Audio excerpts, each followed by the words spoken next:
y dos, y dos, una, y dos, una, y dos. Hello and welcome to Cortesnyc Livestream, the podcast. This show broadcasts twice a week out of New York City. We are your hosts, Cortesnyc, and Carla de Puerto Rico. And on the show, we talk about art, creativity, city life from a Latino perspective. I'm a visual artist. And I'm a singer. And this is episode 55, Art is Revolution. As always, you can find us on iTunes, Stitcher, Podbean, and Spotify, and also on social media on Facebook, Instagram, Twitter, and Tumblr. And this episode, a special episode, we have a guest. We haven't had a guest in a while. We have NIA ANDINO talking to us via phone. And we have a nice conversation with her. What do we talk about with her? Yeah, she spoke, and we spoke to her about her art, her most recent show, and also her background, and whatever is going on in society and in our world. Yeah, we touched a little bit on politics, a little bit on culture. Yeah. So this is interesting, you guys.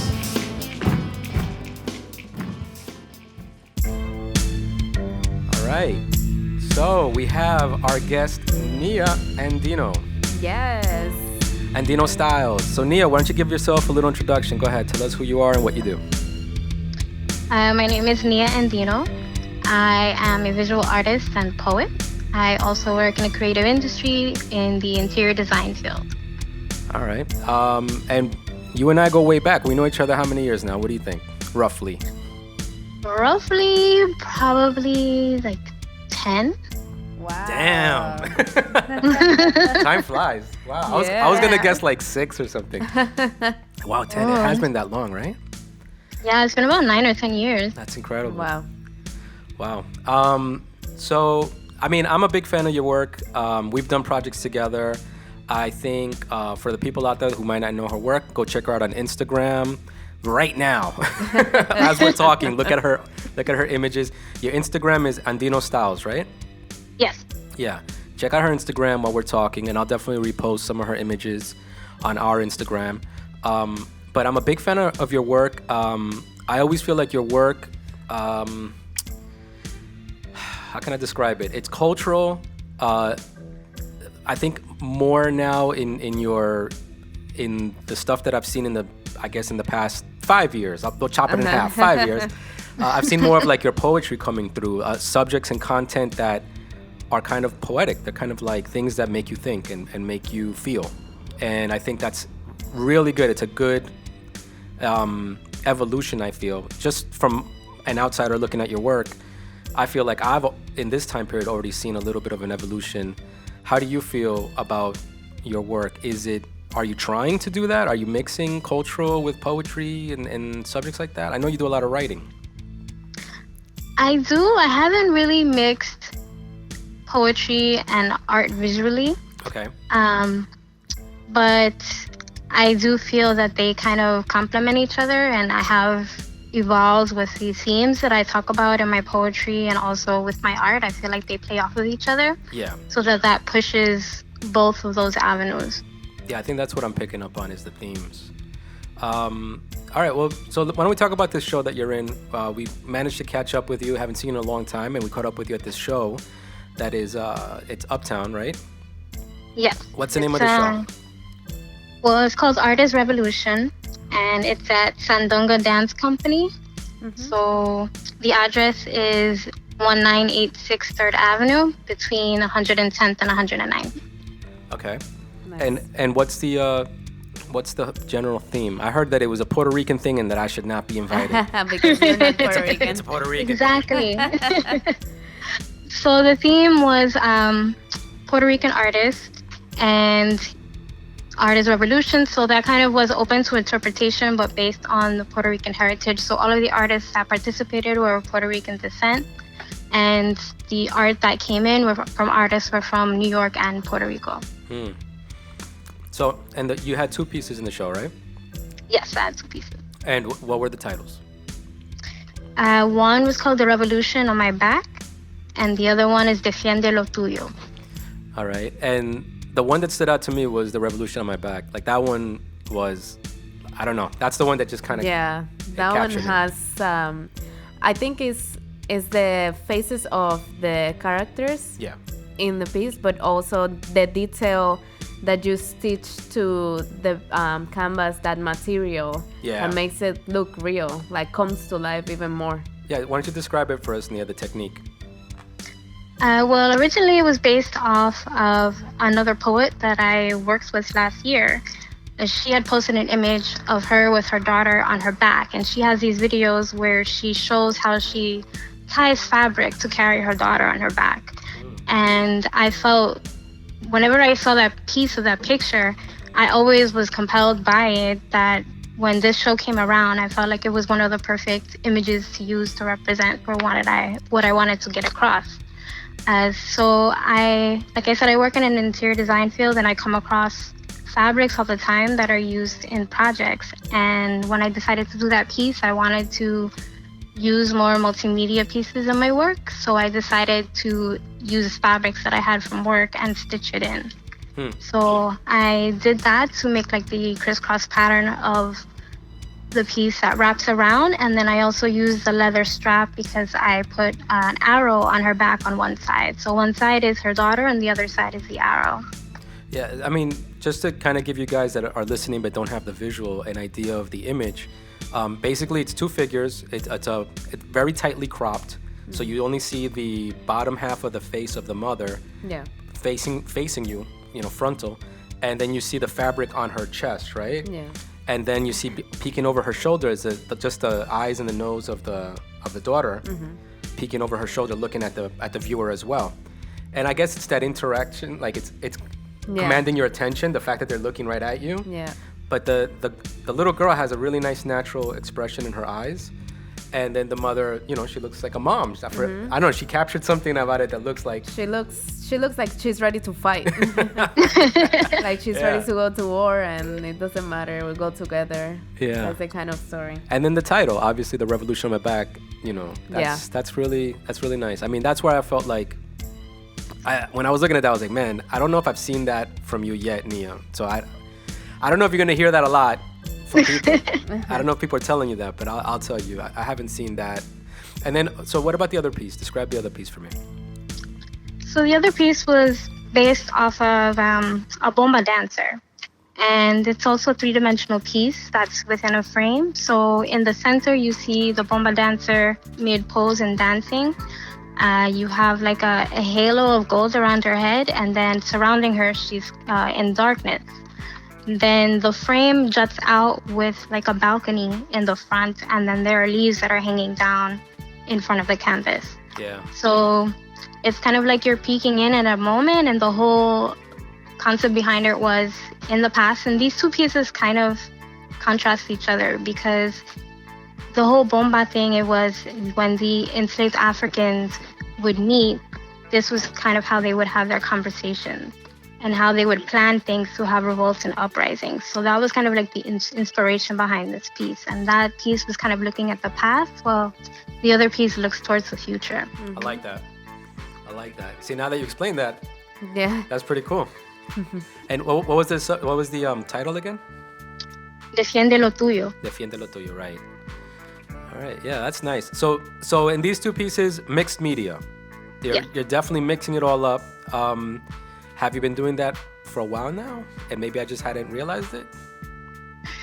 I've done it in a few other pieces, but not a lot. I think when I came to this project, I wanted to do something different and push it. I feel the last piece that I did was for a show last year, and I made a piece with a acrylic cube. So that was my first real attempt at doing three-dimensional. Okay. So from there, I think I kind of got the little bug of trying to do it more. All right. So why don't you give us a little background on how you got into painting? I mean, what came first, writing or painting? Probably, drawing. When I was a kid, I grew up in Queens, right near Flushing Meadow Park. So when I was a kid, I would always go to the park and sketch. And I continued drawing, and then I eventually applied to an art high school, and then I studied art there for 3 years. And then I went to college and I got an interior design degree. And so in all of that, I had some painting lessons when I was in high school, but then in college I didn't really do it. And then it was for a few years that I wasn't doing any of that. Right. And a friend that was from high school, she would always invite me to her art shows. And eventually I went to one, and then that got me into painting again. Nice. And then your writing? How did your writing evolve? When I was young, I played around with writing a little bit, but then when I was in college, I took a poetry class and I really enjoyed it, but then I didn't really get back into writing until almost the same time that I got back into painting, because there was a writers group that I saw posted online and I started attending those, and we would do like weekly or monthly group writing sessions, and I started going to a lot of poetry events in the city, and it kind of evolved from there. And you've also performed some of your poetry. I know I haven't seen you perform one yet, but I've seen photos. Yes, I performed. I've done a couple of solo performances, and then last year I was part of a group performance. There was a group that we wrote, and then we made an anthology of our writing, and then we had a performance of the writing. So it was a whole group show. What kind of themes? The themes range. We had like 4 to 5 weeks of workshops, and each week was kind of a different theme that ranged from nature to spirituality to like ancestral things and things that we experienced growing up and things that we experienced in our adulthood. So I think it came together really well. Okay. Let me ask you this, and I don't know if I've asked you this before, but you've always done like really spiritual and cultural and like these kind of themes in your work, whether it's your writing or your art. How did you get into that, or who inspired you to get into that? Now, I know that you're, at least it's got to be in your family, I'm sure. Mm-hmm. How'd you get into that? Well, the majority of my family is from the Caribbean. They're Puerto Rican, and then from the Virgin Islands. And so growing up, I was always around a lot of creativity and culture and stuff that was kind of deep within the culture of the Caribbean. Okay. And I also kind of felt growing up, I didn't really see a lot of those images reflected to me in the arts. And I always wanted to see more of that myself. And as I got to know other artists, and really I feel like in high school, because when I was in elementary and junior high, I went to a school that didn't really have a lot of diversity. And I felt like I experienced more of that in high school and college. And from there, I learned a lot more about culture, but not only my culture and other cultures, but seeing more of it expressed, really. Yeah. And I think that's just kind of what made me want to do that myself. Very cool. Very cool. So, you said your background is Puerto Rico and the Virgin Islands? And Yeah. I'm sure you traveled there a lot? It's been almost 10 years since I've been to Puerto Rico. Oh, wow. And the last time I've been to the Virgin Islands was like 95. Oh, wow. How do you see, like, so I'm going to get into a personal question here, but like, because we've talked about, and I've talked with other friends about like the islands, and in the islands you have the stereotype of the cliche that the islands are all Spanish. But then it depends who you're talking to. Some people say, no, the islands are all, more African, or like, like the Jamaica or Haiti or things like that. And it's just like a mixture. How do you see the islands? How do you see that? Being that you're from both Puerto Rico, the Virgin Islands, you probably have a different experience or a different outlook.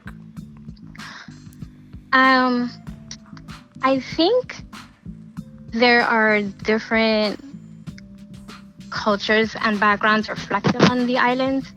Like in the Virgin Islands, they have ways of calling different people. Like there's history because of the ownership that has been there for years. Before it was bought from the U.S., it was under Danish control. It was under 7 flags. Wow. So there's a lot of mixture in certain backgrounds of people, but I feel like the majority of the English-speaking islands, they do have more of like an African background mixed with some native, and then an influence of whoever was like ruled as a colonizer. Right.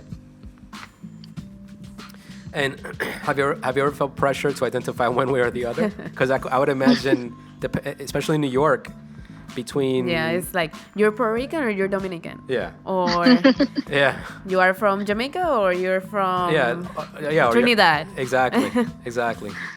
I just claim like Caribbean because I feel like it's all part of the Caribbean. Yeah. And then if somebody asks me like more specific, I'll say both. But like I don't claim one over the other. Gotcha. Okay. All right. That's the way to do it. And I've seen you. I saw photos of you. You were at one of the parades. I've been in both parades. Which parades? So why don't you tell me about your parade history here? Well, I've marched in the Puerto Rican Day Parade twice. Okay.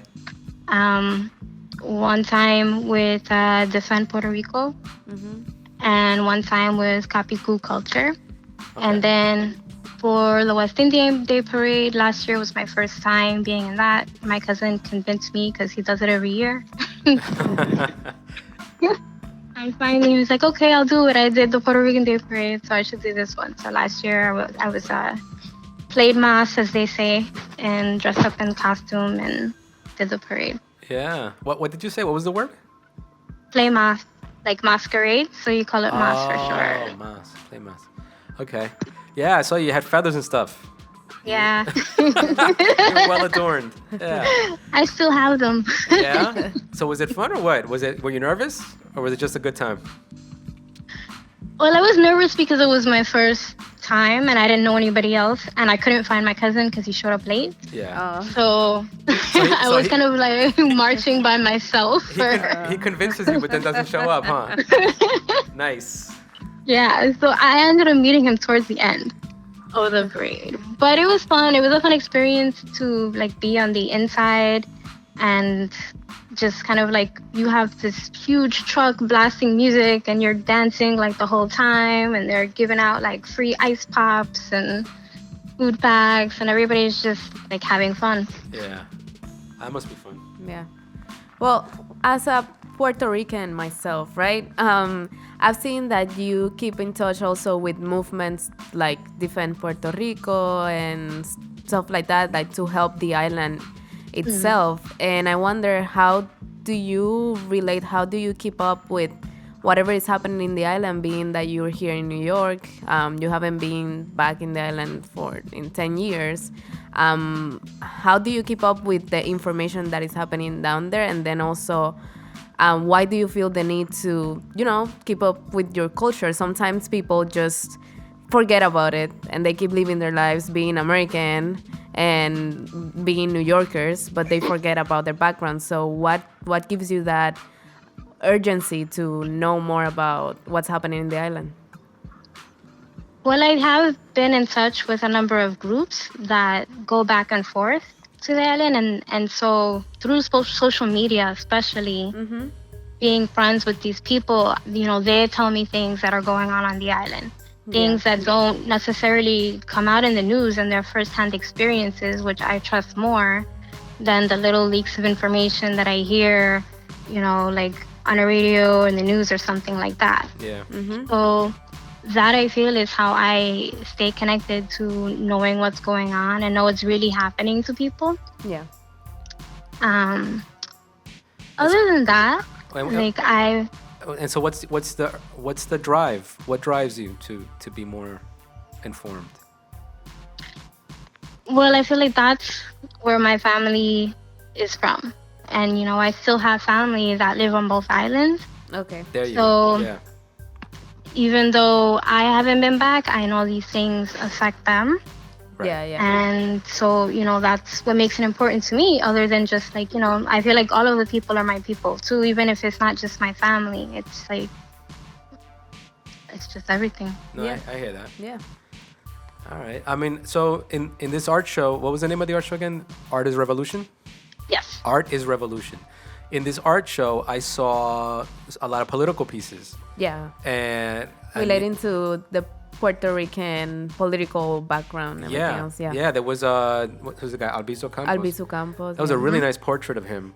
That one stood out to me as well. Not to say that it was better than yours. Yeah, I'm not saying that. Don't get me wrong now.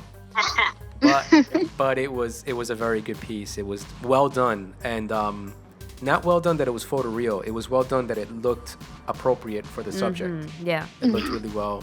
It fit perfectly, the technique. And then I saw some other ones that were like about the wall. Yeah. And a little more revolutionary stuff as well. Let me ask you this: how do you feel about the show? About the voice of the entire show? Well, I think actually the word revolution is open to interpretation because everybody has a different kind of fight. Right. So, you know, for one person, a revolution may have to do with something that's more political. And for somebody else, it might have to do with something that's closer to home, more personal. Gotcha. And so the interpretations can be reflected in different ways in the art. Yeah. So I feel like it's all valid. Yeah, yeah. Yeah, I mean, I didn't know what to make of it. When I saw the flyer and I saw the subject, I was like, well, I'm not sure what I'm going to see there. Yeah. But I did get, the minute you walk in, you get bombarded with imagery and you're just taking it all in. And you definitely feel struggle, you feel topics that are, cultural, and then you also feel the political stuff. And now that you pointed out, yeah, there was some personal stuff there as well. I think it was a good show. Who organized the show? It was organized by Mia Roman. Mia? Mia, yep. Okay. She had put out a call, I think, for art, maybe like a month and a half ago. Okay. And put up the show this week. And it'll be up for a month. Let me ask you this. I don't think that I've seen you do a lot of political pieces, like outright governmental political. You know what I mean? Yeah. But what do you think about the politics right now in the United States? What do you think about all this stuff going on? What's your take? Do you try to avoid it, or do you just take it in, or do you let it bounce off of you? What do you do? I try to avoid it, and it's funny you bring this up because I shared a post today about something that happened at work. I work at different places. So the place that I work today, I'm not there every day. And they were organizing a party, and they were also having a food drive. So there was somebody that was in the kitchen area who was stacking cans into boxes for the food drive. And I was in the other room, and I heard him say, "I'm building a wall because President Trump isn't." Because President Trump is not? Right. What a dick. Okay. And he would say it, he said it at least 3 times, people who were walking by, he was saying it as he was stacking the cans. Yeah. And he would say it and then laugh afterward. And nobody was responding to him that I heard. Like, nobody laughed at it, nobody said anything in response, but it really bothered me because he said it so nonchalant. And I made a post about it, and all these people commented with their opinions, telling me I need to go to HR and report him. Right, you need to activate. You need to get active. Protest. Or, they were giving me other suggestions of throwing a cup at his head and doing physical things to him. Don't do that. Bad advice. So, but the thing is, I didn't know who it was because I heard it from another room. And when I went back outside, I never saw who said it because he wasn't there anymore. Right. Oh, okay. So I did say something to HR, even though I couldn't say who did it, but just, that I felt like it was an insensitive thing for him to say. Yeah. Yeah. And the fact that nobody else responded when he was saying it, that probably made other people feel uncomfortable too. Exactly.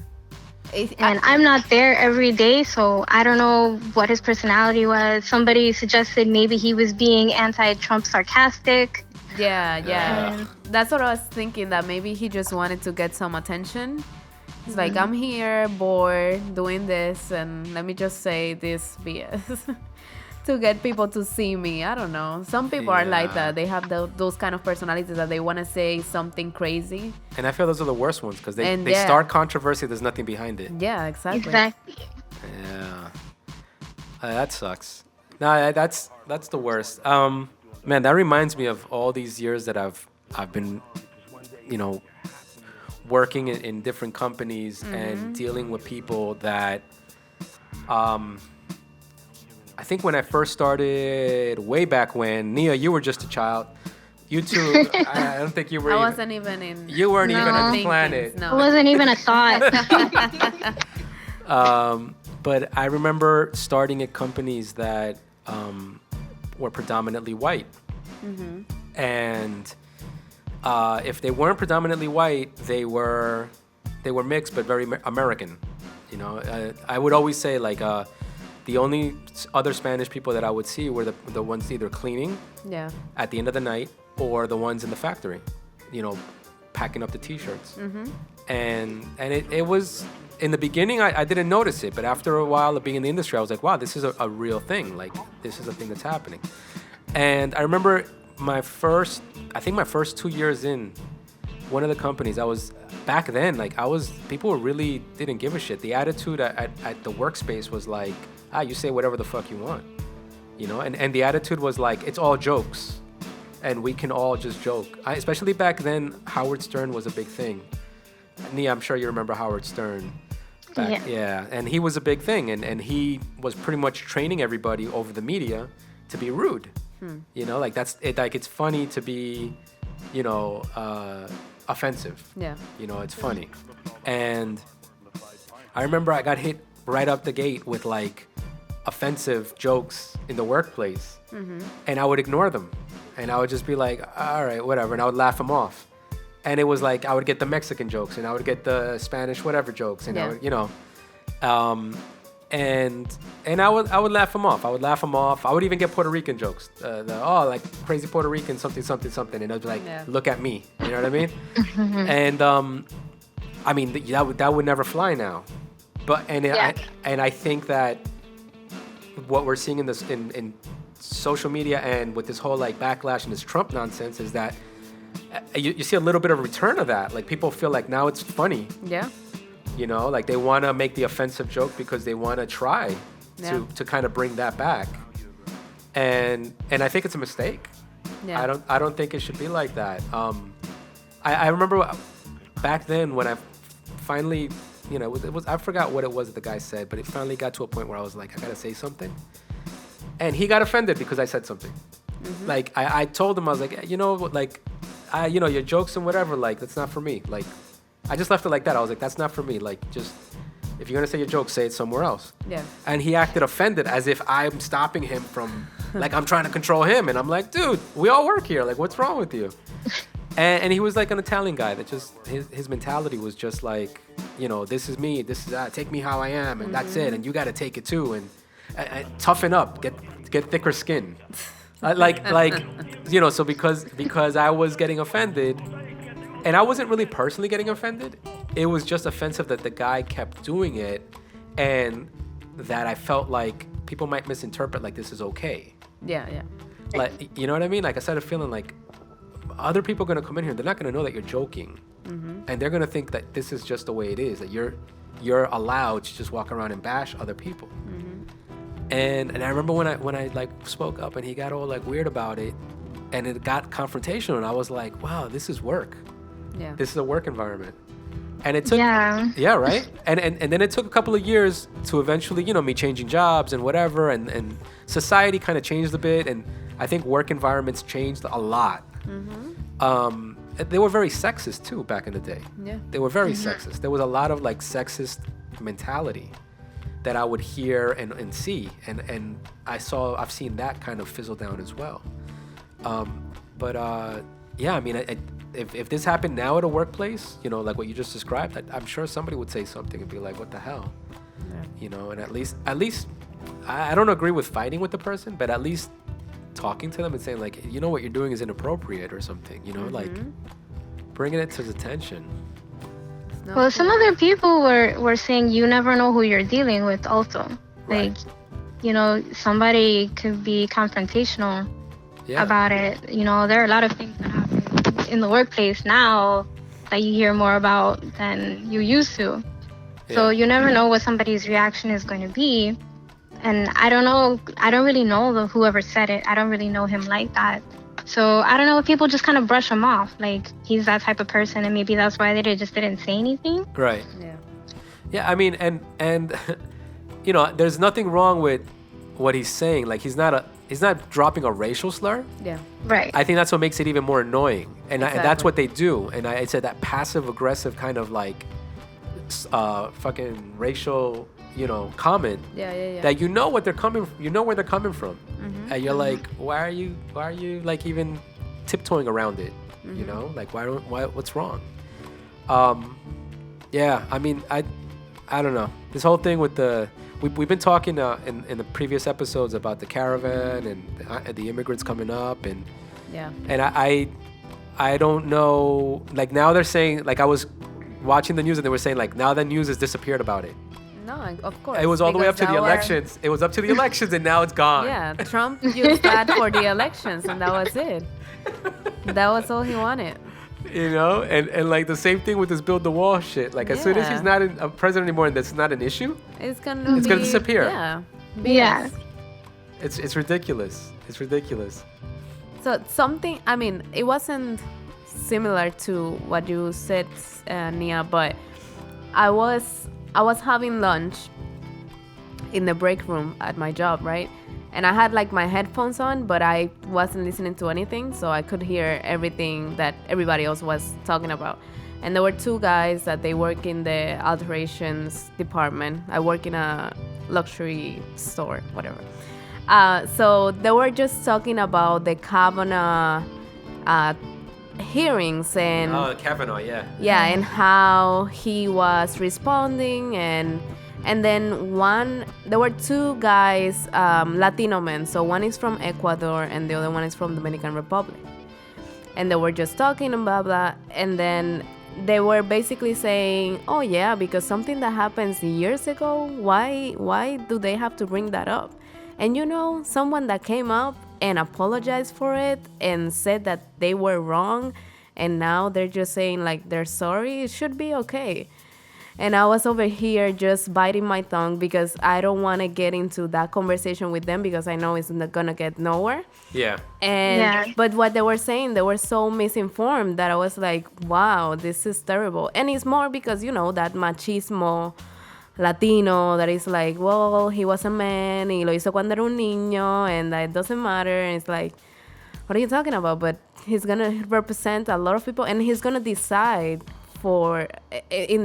in the life of other people. Yeah. So, yeah, that's tough when it gets to those kind of conversations and situations where you don't know if you really should get into that kind of trouble and confrontation because why would you do it?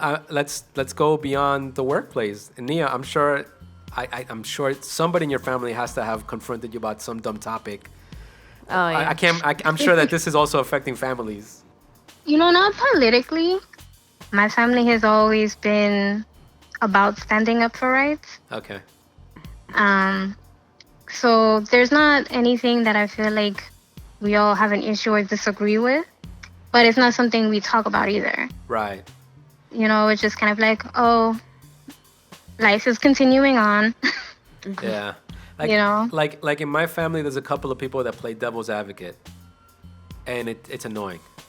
Oh yeah. Like they'll come in and like there'll be a hot topic, something that's in the news, and they'll come in on the other side, just to be like, well, you gotta keep an open mind. Yeah. And I feel like we're kind of in the place right now where these topics are not open mind topics anymore. No. They're not gray. It's very black and white. You know clearly where you should stand. Yeah. And when people still play devil's advocate, you're like, this is not that kind of topic. Like, it's not that thing where it's kind of shady. Like, you know exactly where you should be. Why are you playing devil's advocate with this? Like, and I have people like that in my family. They don't know how to look for more information other than what they're getting from the news.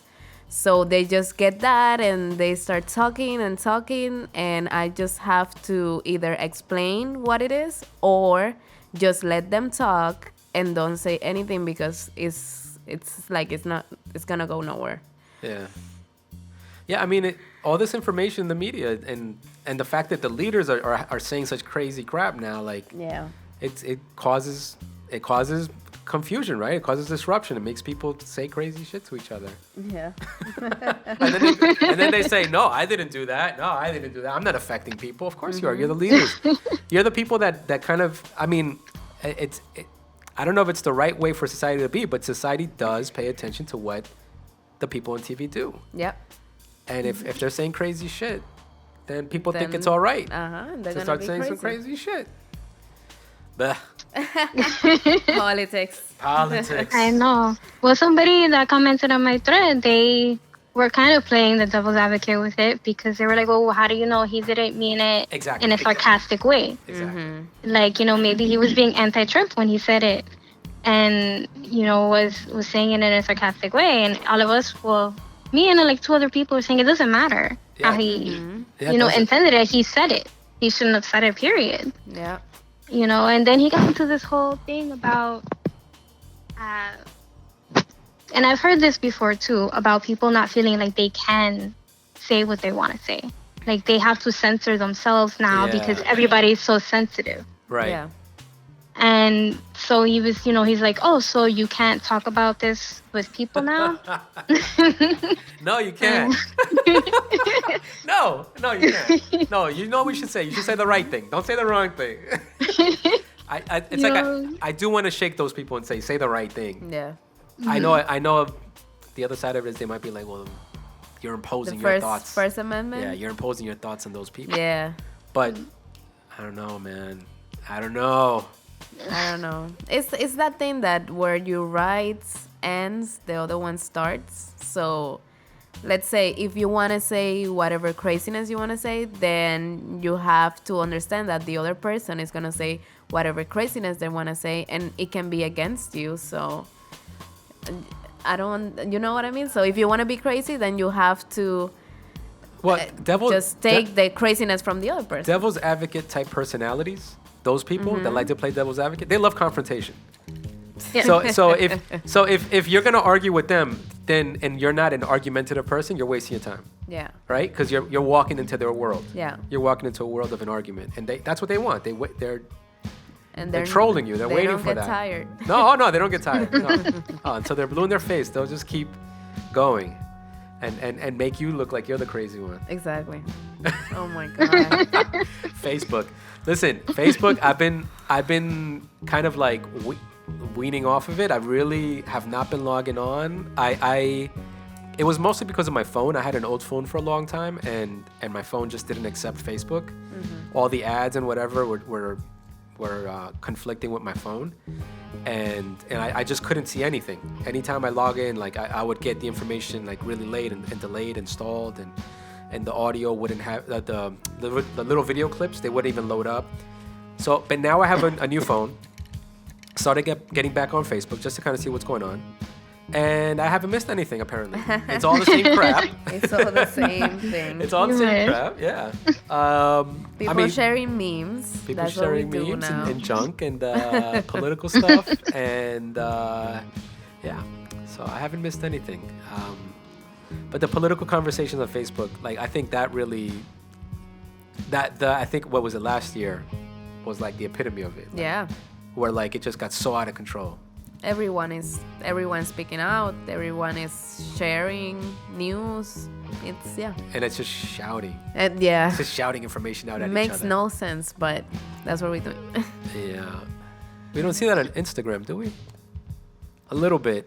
I got a few people that get a little political on Instagram. Yeah. You do. What about you, Nia? I see it most on Facebook and Twitter, which I don't even really go to Twitter like that anymore. But right? Twitter got ruined. Twitter got ruined by politics. Yeah. Yeah. When you I used to have people that would run from Facebook to Twitter to speak their minds, because on Facebook they had their families. So on Twitter they will just tweet whatever craziness they wanted. Now it's not even. you cannot because everything is regulated, everything, you know? No, and Twitter is so loaded with so many opinions and so much. I don't know if they're fake accounts or whatever, but so much junk on Twitter that it's almost like a waste of time. Like you feel like you're talking to a bunch of robots. That is true. And they might not be automated things. They might be real people, but they sound like they're robots. Yeah. Twitter got ruined. I remember when Twitter was gonna be the new way of people communicating and connecting and blah blah blah and sharing ideas, and it's garbage. And less than how many characters? Exactly. Exactly. Yeah. They ruined it. It was 143 or something like that. Yeah. Now it's more. All right, Nia. So let's go back to your art with a little. We've got a few more minutes left on this conversation, but going back to your art, what's next for you? What are you trying to do next? Any plans? Projects? Well, there are 2 projects I want to work on, but I'm kind of deciding because the deadline. That's the thing with these art projects and these art shows. It's like usually the deadline is really quick, and I don't necessarily have like a whole set of pieces that'll fit with a theme, so that I end up having to paint things in a rush to make it for the deadline. So, there are 2 that are like at the end of the month that I'm gonna try and submit for, but that means I need to get to painting. Yeah. And it's very different actually from writing, because when you submit for writing, like when you submit for an art show and you hear about it, you usually hear back within like a month about whether you're in, and then within 2 months tops usually is when you're actually having the show. But with writing, you can submit something and you won't hear back for like 3 or 4 months. Oh wow. Damn. And so a lot of places also don't want to have you publish something theirs and you're going to publish something somewhere else. So you always have to be constantly writing to have more pieces, because you can't send it to like multiple places and then you have to back out if one of them accepts it. So you have to like take it out from everybody else. So, but then you're waiting for 3 or 4 months to find out if it was accepted. That's a long time. It's a lot of suspense. Yeah. Exactly. Yeah. All right, so Nia, like if people wanted to see some of your writing, where could they find that? Well, I'm in 3 anthologies that you can find on Amazon. They're the Abuela Stories Project, Okay. Mujeres, the Magic, the Movement, the Muse, and Latinas Struggles and Protests in 21st Century USA. Okay. And these are they're anthologies. How many artists are part of this? Do you know offhand? Each one varies. The Abuela Stories Project actually also contains photography. Oh, wow. It was inspired by the person who put it together. She was inspired by her grandmother and her stories, and so she had a photo shoot with a number of grandmothers and then chose writers to write to those pictures. Nice. So some of them might be actually based on their stories. Some of them might be things that just were conjured up by the feeling of looking at the images. Nice. See, those are the kind of projects that I'm saying, like, that's when I hear Nia doing these projects, I'm like, that's what's up. Like, I like that. Yeah. I like that. I guess we'll close this with, where can people find you? Just recap that for us. My website is Andino Styles, and I'm also on Instagram and Andino Styles. All right. And this art show is on for how long? This Art is Revolution. It should be up for a month. I don't know the exact ending date. Okay. But they are open Monday and Wednesday from 6 to 10. Okay. And also Saturday from 12 to 4. But they said they're going to start having more hours available next week. And they're planning to put an online gallery on their website. Nice. So that people could see that too. Yeah. That's cool. The event was awesome because was that the opening? That was the opening, Yeah, right? that was the opening. Yeah, the opening event was awesome. They had performers. Yeah, they had spoken word and yeah. Yeah, and they had a guy that they was had doing dancers also. dancers. Yeah. Yeah. That was pretty awesome. That was really cool. All right, guys. So you guys out there, go check out Nia online. And also, if you are in New York, check out the art show. You have a couple of more weeks left. Art is Revolution. All right. Thank you, Nia. wanted me to teach you, right? This is street reality. All right, Carla, hablando español, and this time we have a guest. We haven't had a guest for a while. Yeah. Nia, you're in the hot seat now. What? All right, Carla, come on, let's give us some words. So the way this Okay. works, Nia, is that Carla's gonna throw you some words, right? She'll throw you a word, and then you just let us know if you try it in Spanish. If you don't know it, just say don't know it, and then we'll tell you, and then you can repeat it. All right? Okay. Let's go. Okay. The first one is actually 2 words, but you're gonna get it when I say it. So it's interior design. How do you say interior design in Spanish? Wow, it's a tough one. Wow. Diseño del interior. Yeah. Yeah. There you go. All right. Off to a good start. Off to a good start. I think we might have a winner. No. All right. All right. Okay. What's next? How do you say joke? Joke? Yes. I think there might be. Like chiste? Uh-huh. Yeah, Yeah, chiste. chiste. Or broma. Broma. I was gonna say there's probably multiple words. Yeah. Yeah. But chiste. Chiste. I was gonna say chiste Yeah. first. Yeah. Okay. How do you say offensive? Offensive. That sounds like a trick one. It's not that difficult. It's actually, it sounds similar. I can give you a I hint. know, It yeah. sounds similar. Yeah. Ofensiva. Yeah, almost. Ofensivo. Ofensivo. So, but it can be ofensiva if you're saying that something is offensive, like es depending on what the subject is, that's offensive. Yeah, the subject, yeah. Un comentario ofensivo, Yeah, pero yeah. una... Because I'm a feminist, I use it. You gotta add the A everywhere. So, Carla, give me an example of how would you use ofensiva? Una broma ofensiva. Exactly. There you go. So a Yeah. broma would be ofensiva. Yeah. All It right. depends how you're gonna say What's it. next, Carla? Okay, next one is politically. Wait, I didn't hear what you said. Politically. Politically. Or politically? See, now I'm... Or political. Oh. Okay, so let's use political. Political? That one I don't know. All right. So it sounds very similar. It's one of those that it's just masculine or feminine. I'll give you a hint. Yeah. All right, Carla, go ahead. So it's politico. Politico. Yes. All right, so political is politico. Politico. All right, what's the next one? Okay, the next one is confusion. Ah. How do you say confusion?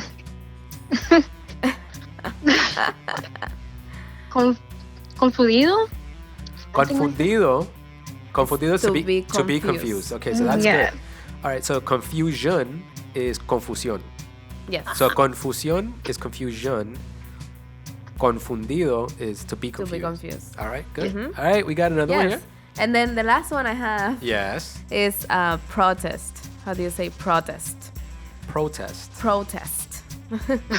See, here in Hablando Español, we learn English I learned, too. exactly. I learned and you learn. Everybody learns. All right, so protest. How do you say protest, Nia? Protest? I don't use these war words. So.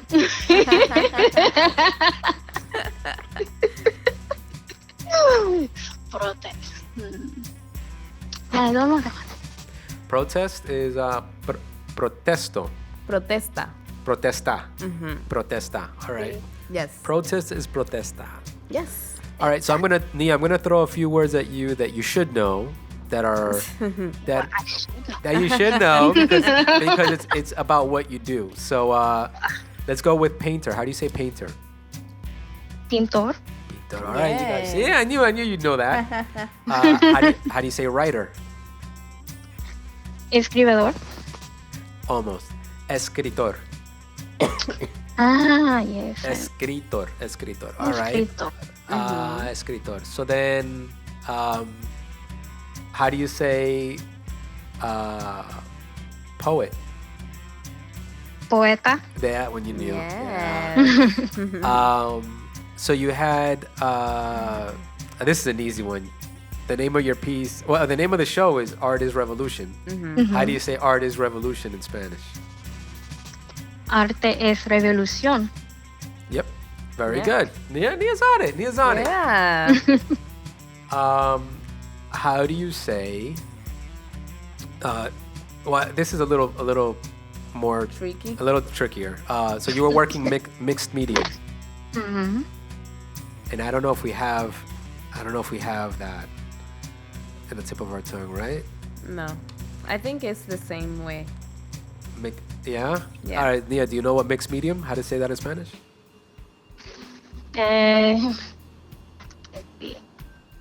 She's Googling. Medio de mezcla. I thought she was Google searching because Carla is. Carla's Google searching right now. What was your guess? Go ahead. Something like medio de mezcla or something like that. That's probably my guess. That would be my guess. Yeah. Medio medio mezclado. No, tiene que ser como like oh, well, this said here, this one makes sense. Multimedia. Multimedia. Pero no sé si esto es en Multimedia. Multimedia. Sounds like a lot of socks, is what that sounds like. multimedia. Muchas medias. Multimedia sounds like I have a lot of socks. All right. Thank you, Nia, for playing along. I appreciate it. That was the last one. Yes. Thank you. I learned a lot of Spanish right now. I learned a lot of English.